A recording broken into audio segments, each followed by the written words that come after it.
요한계시록 묵상 29번째 시간입니다. 오늘은 큰 음녀는 누구인가? 요한계시록의 질긴 고기 파트에 이제 들어서게 되었습니다. 지난 시간에 우리는 7 대접의 환상에 대해 살펴보았습니다. 그러면서 하나님은 사람들이 죽지 않을 정도로만 재앙을 내리신다는 사실을 알게 되었습니다. 그 이유는 그들이 회개하고 돌아올 것을 기대하셨기 때문입니다. 그러나 하나님의 기대와는 다르게 사람들은 회개하지 않습니다. 오히려 하나님의 이름을 비방합니다. 참으로 이해할 수 없는 것은 하나님을 믿지 않는 사람들이 그들이 당하는 재앙과 고통으로 인해서 하나님을 비방한다는 사실입니다. 만일 그들이 겪고 있는 재앙이 하나님으로부터 나왔다는 것을 안다면 어떻게 해야 합니까? 빨리 회개하고 하나님께로 돌아오는 것이 마땅한 일입니다. 그러지 않으면 더 큰 재앙이 올 수도 있기 때문입니다. 그러나 만일 그들이 당하는 재앙과 고통이 하나님으로부터 온 것이 아니라고 생각한다면 하나님을 비방할 하등의 이유가 없는 겁니다. 하나님과 상관없는 일인데 왜 하나님을 비방합니까? 그것은 마치 교회를 다니지 않는 사람들이 교회 욕하고 기독교가 어떤 종교인지 제대로 알지 못하는 사람들이 기독교를 맹목적으로 비난하는 것과 똑같습니다. 하나님과 아무 상관없이 살아가는 사람들이 왜 그렇게 교회와 성도들을 비방하고 잡아먹지 못해서 안다라는 것일까요? 정말 이상하지 않습니까? 그런데 우리는 그 이유를 잘 알고 있습니다. 하나님을 믿지 않는 사람들이 왜 하나님의 이름을 비방하고 하나님을 향해 적극적으로 저항하는지 그 이유를 우리는 잘 알고 있습니다. 그것은 그들의 소속이 적그리스도이기 때문입니다. 적그리스도는 본래 하나님을 비방하는 존재입니다. 짐승의 표를 받은 사람들, 우상에게 경배하는 자들은 그들의 우두머리가 그렇듯이 자연스럽게 하나님을 비방하고 하나님의 백성들을 핍박하게 되어 있는 것입니다. 그것을 통해서 자신의 정체성을 드러내고 있는 것이지요. 하나님을 대적하는 적 그리스도를 우두머리로 삼고 있는 동안은 하나님과 그의 백성들을 대적할 수밖에 없습니다. 이것이 바로 그 많은 재앙, 7가지 이 재앙에도 불구하고 그들이 회개하지 않고 하나님께 돌아오지 않은 진짜 이유인 것입니다. 자, 지금까지는 짐승의 표를 받고 우상을 경배하던 사람들을 하나님이 겨냥하여 심판하셨다면 이제부터는 하나님의 심판이 방향을 바꾸어서 그 우두머리를 직접 겨냥하기 시작합니다. 우리가 이미 살펴본 대로 적 그리스도의 우두머리는 사탄의 3위입니다. 즉 창세기 12장과 13장에 나오는 용과 2마리 짐승이 사탄의 3위입니다.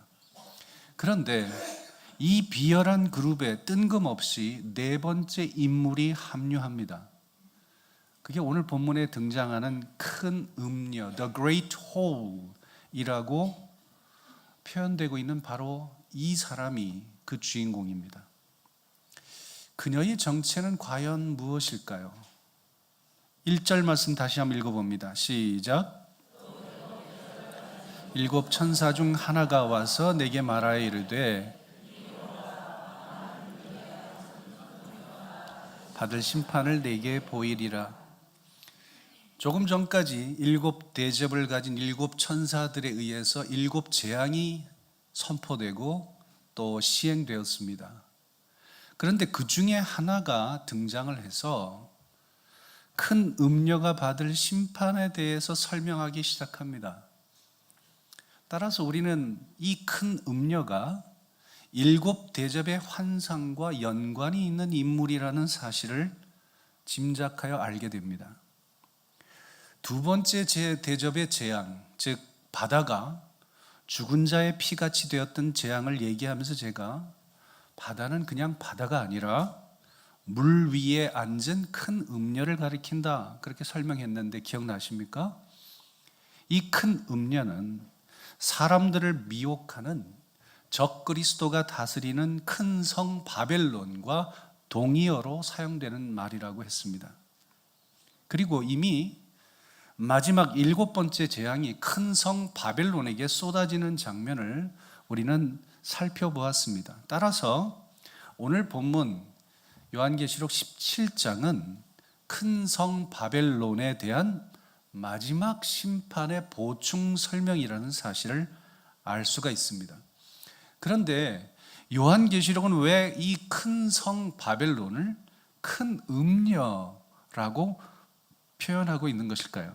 2절 말씀 같이 읽어보죠. 시작. 땅에 사는 자들도 그 음행의 포도주에 취하였다 하고, 그렇습니다. 이 음행이라는 말과 가장 잘 어울리는 인물이 바로 큰 음녀이기 때문입니다. 근데 성경에서 음행이란 단순히 성적으로 부도덕한 행위를 의미하는 것은 아닙니다.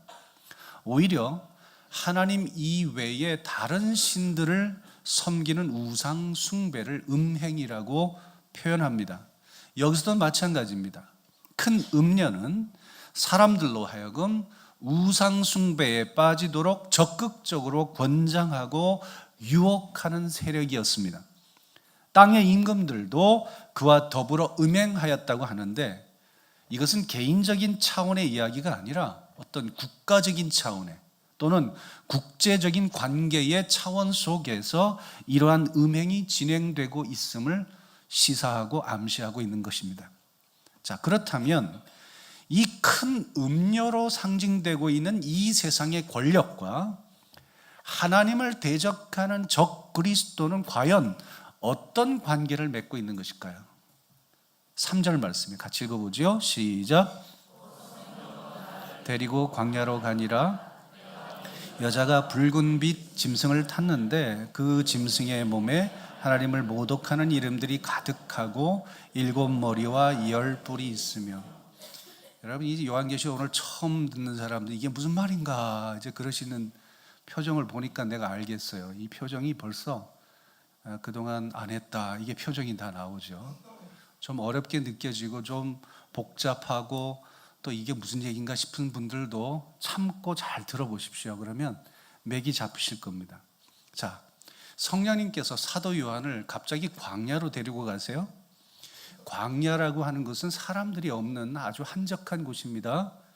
그곳에서 큰 음녀와 짐승 사이에 벌어지고 있는 비밀스러운 관계를 지금 보여주시는 거예요. 여자가 붉은 빛 짐승을 타고 있었던 거예요. 여자는 물론 큰 음녀라고 불리는 큰 성 바벨론입니다. 의인화한 것이죠. 그러나 여튼 이미지는 여자입니다.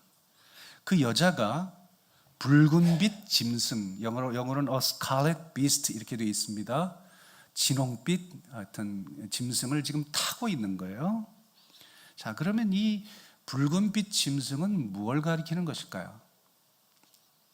우리는 사탄의 3위 중에서 붉은 용과 바다에서 올라온 짐승이 있다는 것을 잘 알고 있습니다. 근데 용은 용이고 짐승은 짐승이에요. 용은 the dragon이고 짐승은 the beast입니다. 전혀 다른 존재입니다.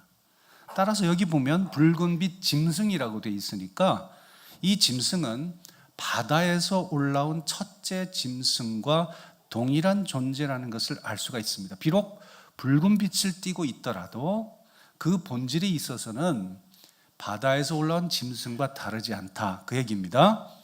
그 짐승의 몸에 보면 하나님을 모독하는 이름들이 가득해 있죠. 또 7머리 10뿔이 있다고 그랬죠. 이것도 첫째 짐승하고 일치하는 그런 표현입니다. 자, 그런데 여자가 짐승을 타고 있어요. 그 타고 있다고 그래가지고 이 여자에게 무슨 통제권이나 주도권이 있다고 생각하시면 안 됩니다.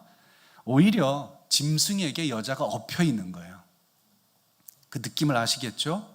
엎혀 있는 건 뭡니까? 짐승이 하자는 대로 따라해야 되는 거예요. 짐승이 가자 그러면 가야 되는 거예요. 그게 엎혀 있는 겁니다. 이미 우리가 살펴본 대로 어린 양의 피로 인침을 받은 사람들은 특징이 있다고 그랬죠? 어린 양이 어디로 인도하든지 따라간다 그랬어요. 이것도 마찬가지예요. 음녀는 짐승이 어디로 인도하든지 따라갈 태세입니다. 실제로 그러고 있는 거예요. 이렇게 큰 음녀와 적그리스도는 동맹관계를 맺고 있다는 것을 이 장면을 통해서 우리가 알게 됩니다. 그리고 큰 음녀의 모양새를 통해서 그녀의 정체가 무엇인지를 우리가 알게 됩니다. 그 얘기가 4절 5절 말씀인데 같이 읽어볼까요? 시작. 자줏빛과 붉은빛 옷을 입고 금과 보석과 진주로 꾸미고 손에 금잔을 가졌는데 가증한 물건과 그의 음행에 더러운 것들이 가득하더라. 그의 이마에 이름이 기록되었으니 비밀이라 큰 바벨론이라 땅의 음녀들과 가증한 것들의 어미라 하였더라. 이 음녀의 이 외형적인 모습은 축적된 부의 이미지로 그려지고 있습니다. 다시 말씀드려서 값비싼 옷감으로 만든 화려한 색상의 옷을 입고 금으로 된 장신구로 몸 전체를 치장했습니다. 손에는 최고급 포도주가 가득 차 있을 것으로 생각되는 황금 잔이 들려 있습니다. 그러나 사도 요한은 그 안에 실제로는 온갖 더러운 오물이 가득 차 있다고 설명합니다. 바로 그것이 이 세상의 모든 권력이 추구하는 최고의 가치들입니다.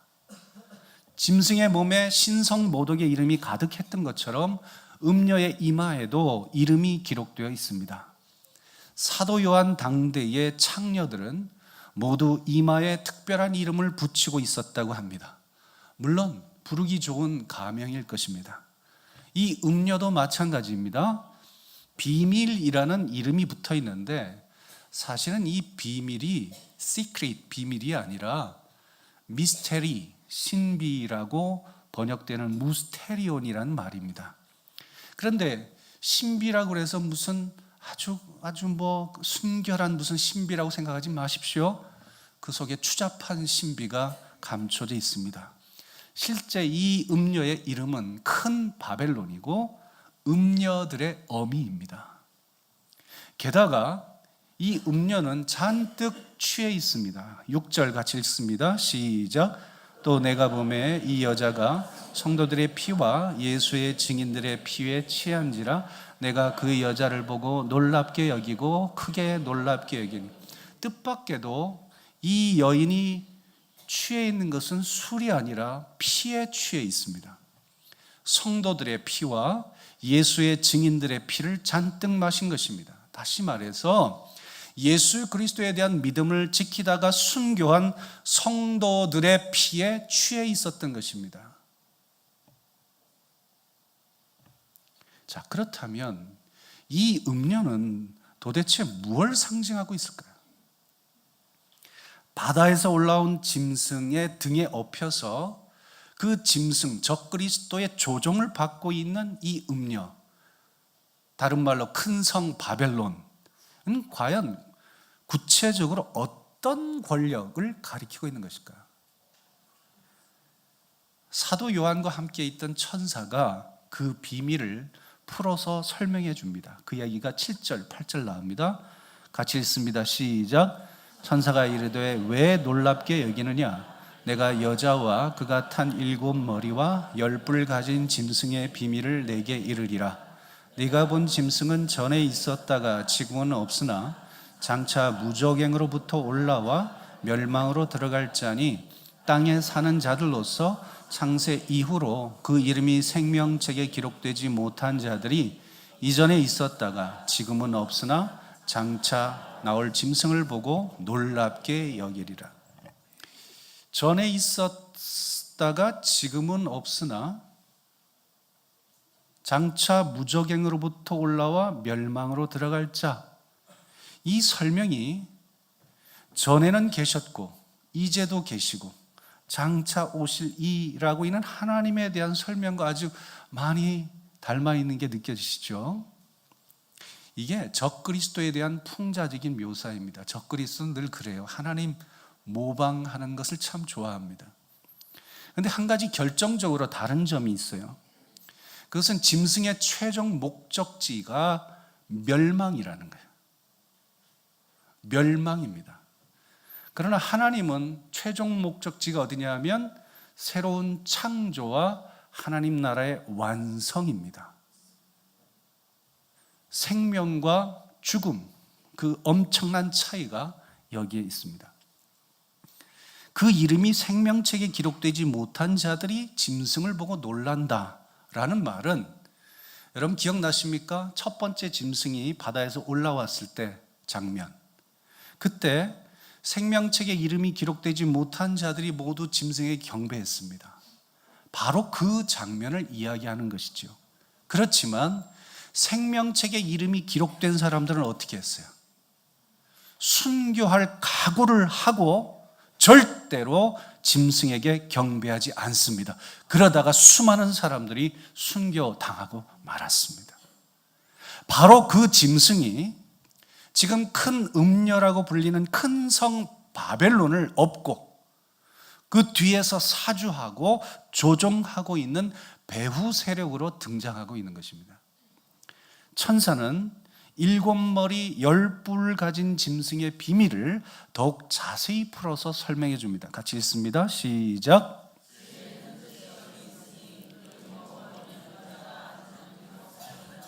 또 7왕이라 다섯은 망하였고 하나는 있고 다른 하나는 아직 이르지 아니하였으나 이르면 반드시 잠시 동안 머무리라.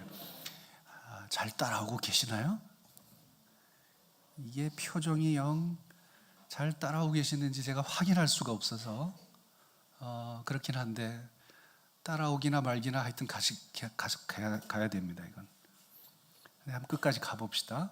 자, 바다에서부터 나온 사탄의 앞잡이 7머리 달린 짐승에 대한 이 첫 번째 짐승에 대한 풀이입니다. 이게 누구 풀이에요? 천사가 풀어준 거예요. 근데 이 천사의 풀이에 만족하지 못한 사람들이 얼마나 여기에 대놓고 다양한 해석을 풀어냈는지 그걸 일일이 찾아보려면 시간이 모자랄 정도예요. 그리고 그런 주장을 일일이 살펴보는 것이 지금 우리가 해야 할 일은 아닙니다.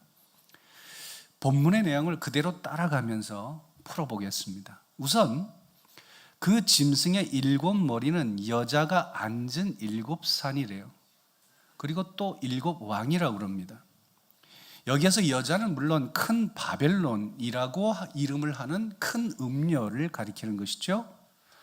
바벨론은 사실 구약 시대에 존재하던 제국의 이름입니다. 지금은 망하고 없습니다. 사도 요한 당시에 망하고 이미 없어진 제국이 바벨론입니다. 요한계시록을 읽는 당대의 독자들은 그 바벨론, 옛날에 있었던 그 바벨론을 지금 이야기하는 것이 아니라는 사실을 이미 잘 알고 있습니다. 그리고 실제로 사도 요한이 어떤 제국을 염두에 두고 얘기하고 있는지도 알고 있었어요. 그게 누굴까요? 그게 어딜까요? 그것은 7산에 앉았다라고 하는 이 부연 설명 때문에 이 독자들은 누구를 가리키는지 알고 있습니다. 7산에 세워진 도시가 바로 로마입니다. 자, 그렇다면 7왕은 누구를 가리키는 것일까? 사람들은 이게 로마니까 로마의 황제로 자꾸 해석을 하려고 해요. 그 중에서도 네로 황제가 이젠 죽었지만 다시 환생한다는 그런 설이 퍼지고 있었기 때문에 그것과 연관시켜서 이걸 풀려고 하는 사람이 참 많아요. 그런데 그게 오해입니다. 쉽게 얘기하면 이렇습니다. 7왕은 사실 7제국을 의미하는 거예요. 5은 이미 죽었다 그러죠? 5은 이미 망했다. 그건 이미 역사의 뒤안길로 사라진 5제국을 가리키는 것입니다. 바벨론 제국도 물론 여기에 포함되어 있습니다. 그리고 하나는 남아있다 그러죠. one living입니다. 살아있어요. 이것은 사도 요한이 이 계시를 받던 당시의 제국, 로마 제국을 가리키는 겁니다. 아직 이르지 않은 제국이 있다. The other not yet here. 아직 오지 않은 거예요. 그러면 이게 어떤 제국이냐? 우린 모릅니다. 그런데 여기에서 우리가 주목해야 할 것은 그 모든 제국에, 그 모든 산에, 그 모든 머리에 누가 앉아 있어요? 여자가 앉아 있다는 거예요. 여자가 상징하는 게 뭐라고요? 큰 성 바벨론이고 큰 음녀라고 그랬어요. 우상을 숭배하고 물질적인 가치를 최고로 생각하고 성도들을 박해하는 정치 권력이 그 모든 제국의 공통점이란 뜻입니다. 그게 전부가 아니에요. 12절부터 14절까지 같이 읽어볼까요? 시작. 내가 보던 열 뿔은 열 왕이니 아직 나라를 얻지 못하였으나 다만 짐승과 더불어 임금처럼 한동안 권세를 받으리라. 그들이 한 뜻을 가지고 자기의 능력과 권세를 짐승에게 주더라. 그들이 어린 양과 더불어 싸우려니와. 7머리 외에 10개 뿔이 있는데 그들은 아직 나라를 얻지 못했대요. 이건 무슨 얘기냐 하면 7머리처럼 제국을 이루지 못했다는 그런 뜻입니다. 그렇지만 그들은 이 세상에서 왕처럼 권세를 받은 유력한 사람들입니다. 이들이 한 뜻을 가지고 자기의 능력과 자기의 권세를 누구에게 준다? 짐승에게 준대요. 짐승이 뭐예요? 적그리스도이죠. 첫째 짐승, 바다에서 올라온 그 짐승에게 그 모든 권력을 준다는 거예요. 한 가지 뜻을 가지고, 한 가지 뜻이 뭡니까? 어린 양과 싸우는 거예요. 결국 바다에서 나온 이 첫 번째 짐승은 오직 그리스도를 대적하기 위한 하나의 목적으로 똘똘 뭉친 거대한 정치 권력의 집합체를 상징하고 있는 것입니다. 인류 역사를 통해서 지금까지 등장했던 모든 제국은 늘 하나님의 백성을 탄압하고 박해해 왔습니다. 애굽이 그랬고 아수르와 바벨론이 그랬고 바사와 헬라 제국이 그랬습니다. 요한 당시 로마 제국과 앞으로 등장하게 될 이름 모를 마지막 제국 또한 하나님을 믿는 성도들을 박해한다는 점에서 크게 다르지 않습니다. 제국의 이름은 역사에 따라서 계속 바뀌어 왔지만 적 그리스도가 지배하고 있는 정치 권력 집단이라는 속성은 바뀌지 않았던 것입니다. 주님이 재림하시기 전에 마지막 제국이 등장하게 될 때 분명히 그리스도인을 향한 박해가 그 절정에 달하게 될 것입니다. 그때 사도 바울이 예고했던 큰 배교 또한 일어나게 될 것입니다. 따라서 우리 그리스도인들은 적 그리스도의 세력이 만들어가는 이 역사 속에 만들어가는 거대한 정치 권력 집단의 움직임을 주의 깊게 살펴볼 필요가 있습니다. 그러나 우리가 분명히 알아야 될 것은 그들이 아무리 큰 세력을 만들어서 어린 양을 대적하고 교회와 성도들을 대적한다고 하더라도 그 결과는 분명합니다. 그들은 결국 파멸할 수밖에 없습니다. 14절 같이 읽습니다. 시작.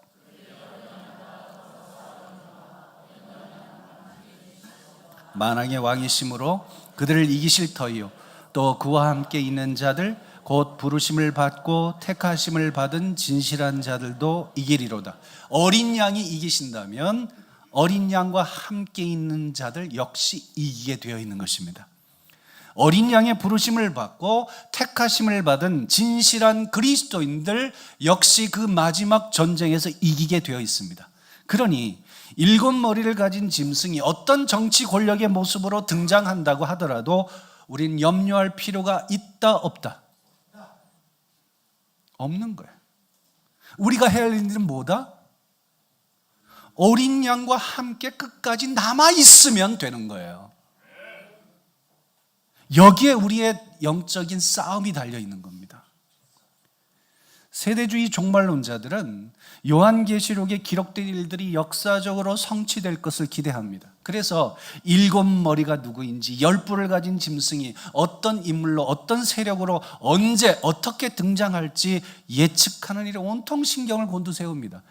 그러나 그것은 요한계시록을 묵상하는 바른 태도가 아닙니다. 요한계시록은 종말의 마지막 단계에 일어날 일들이 아니라 지금 우리가 여기에서 어떻게 살아가야 할 것인지에 더욱 큰 관심을 가지고 있기 때문입니다. 여러분 아십니까? 지금 우리는 이미 큰 음녀라고 불리는 큰 성 바벨론에 살고 있는 겁니다. 이 세상은 큰 음녀라고 하는 소나기에 사로잡혀 있습니다. 그래서 우리가 어디에서 무엇을 하든지 우리는 늘 우상 숭배와 물질에 대한 탐욕의 유혹에 매일매일 노출될 수밖에 없습니다.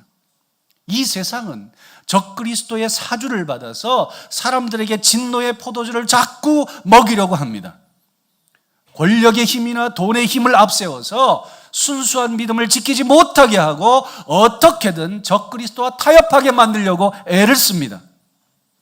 세상과 타협하는 것은 마치 포도주를 먹고 취하는 것과 같습니다. 한 잔, 두 잔 받아먹다 보면 몽롱해지고 기분이 좋아지는 것처럼 느껴집니다. 그러나 여러분 아십니까? 그 포도주는 진노의 포도주입니다. 그렇게 세상에 취해서 살아가는 것 자체가 이미 하나님의 진노와 심판을 받고 있는 것이에요. 우리 그리스도인들은 그렇게 살도록 부름을 받지 않았습니다. 바울은 에베소 교회에 보낸 편지에서 이렇게 말합니다.